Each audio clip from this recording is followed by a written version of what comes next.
هتسأل عن المنتخب العربي اللي مشرف الكرة العربية في كل المحافل العالمية والدولية، هتكون الإجابة بما لا يدع مجالا للشك وبدون أي منافسة منتخب المغرب.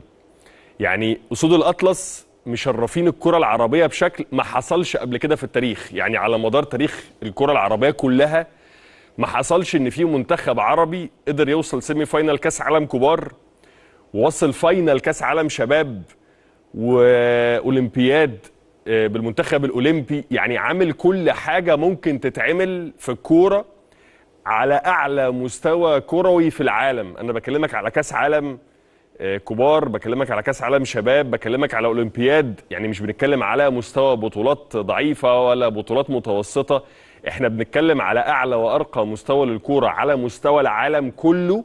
المنتخب المغربي قادر انه يناطح اقوى واهم واكبر واعرق المدارس الكرويه العالميه، بل ويتفوق عليها.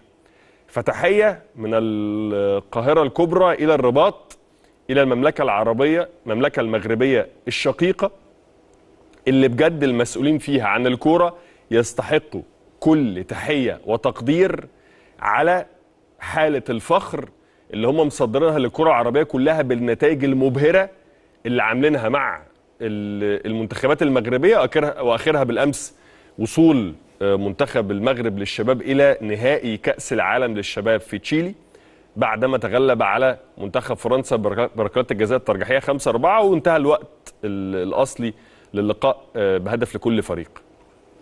فكل التحيه بصراحه للمنتخب المغربي والمسؤولي الكوره المغربيه ولكل جمهور المغرب العظيم.